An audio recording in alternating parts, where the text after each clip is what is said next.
I think it's because of passages like this that the Bible has been banned in some school libraries. There's all kinds of things that are kind of hard to understand, and maybe things that we disagree with in these Holy Scriptures. But if you're thinking of making a move, you count the cost. If you're thinking of hiring new staff, as we so hope that we will be doing soon at this church, you first have to get the council on the personnel committee to count the cost. If you're thinking about getting married or having a baby or making any kind of improvement in your life, you count the cost. Today, Jesus reassures us that there's a cost to this tremendous challenge of living life as Christians. I don't know about you, but for me, it's actually weirdly reassuring for Jesus to warn us that there is a cost. Because deep down in my bones, I know that there is, and I sure don't always like that there is, but Jesus is being honest with us. And I don't know about you, but I do appreciate that. Our first Bible reading today from Deuteronomy is about loving God by keeping God's commandments. Well, I'm in the middle of preparing a Bible study on the Ten Commandments for next year's Gather Bible study, and that means that right now I'm once again studying God's pesky commandments, the ones that Moses talks about, the same ones Martin Luther suggested that we should read daily as a confession, but maybe also as positive runway lights on the pathway, on the flight path of actually living, soaring as a Christian. The commandments. Remember? Put God first and love God always. I can't really do that. Can you? Gather for worship and make room for rest every single week. Visit the elderly, even if it's uncomfortable. That's fourth commandment. Honor your parents. Restrain ourselves, even when we really want to hurt someone physically or just with words. That's keeping the commandment not to kill. Care whether the business we are making money from is adding value to our neighbors, to our employees, to the global community, to the generations to come. That's positively keeping the commandment, thou shalt not steal. Doing all of this kind of stuff is hard. So it's reassuring when Jesus honestly tells us, yes, there's a cost to being my disciple. It'll cost you your life, every minute of it. But wait, God's grace is free, isn't it? Isn't that our Lutheran thing? Dallas Willard, who was a professor of philosophy at Southern California University and a deep student of the Bible, I think explained it really well. Dallas said, quote, "Grace and works aren't opposed to each other. Works are the containers for God's grace. It's as we try to love God and keep God's commandments, that's when we're driven into Christ's arms of grace. Grace, says Dallas, is God acting in our lives to bring about what we don't deserve and can't accomplish on our own. Those who think there shouldn't be a cost to Christian discipleship are like the grandma who is visited by her grandson, and the boy listens as she goes on and on about the cost of living these days. "Just a few years ago," she says, "I could go to the store with $1 and come home with enough food to feed the family for a week." "Grandma," the boy says, "we learned about that in school. That's called inflation." "Inflation, nothing," Grandma says. "It's just now they've got all these dang security cameras."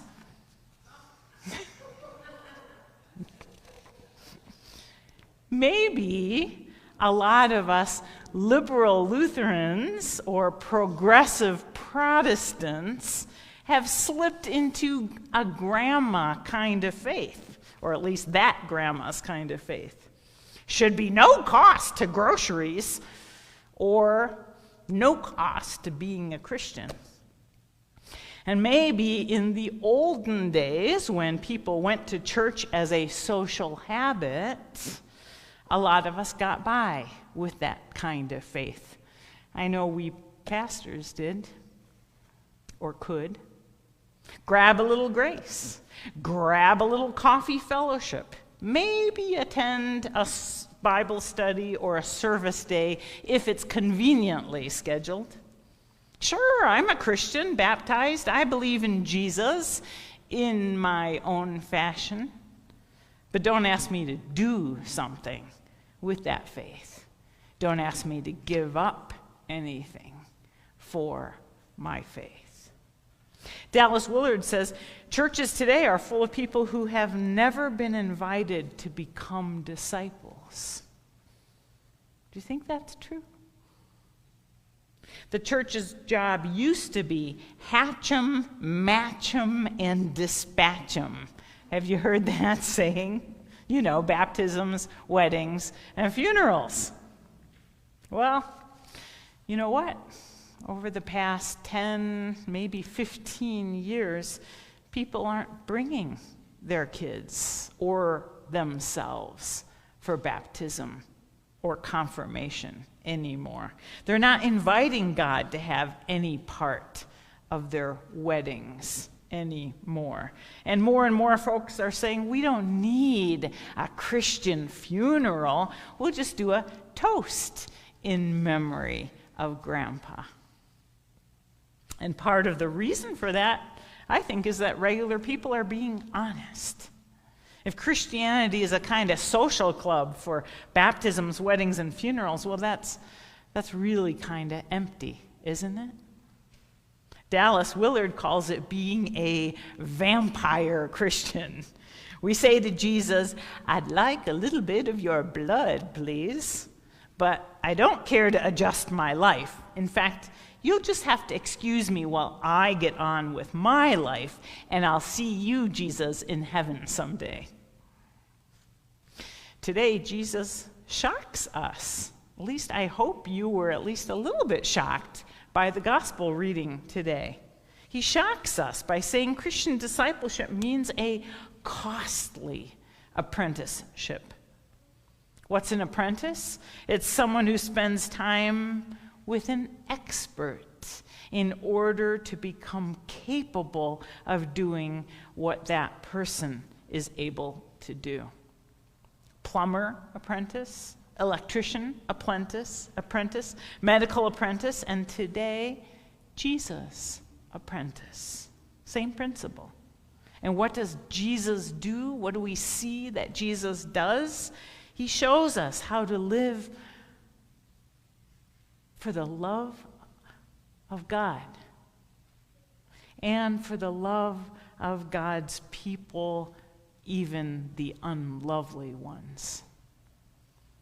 Sorry for the ELCA slogan, but you know what? It's not God's work, our hands.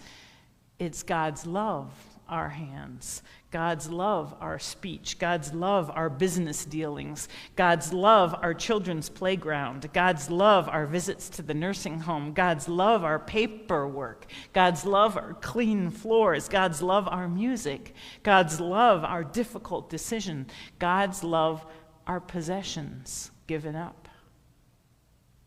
Again, our own Martin Luther taught us this. Christians study the Ten Commandments not just to remember what not to do, but also to teach us what to do positively.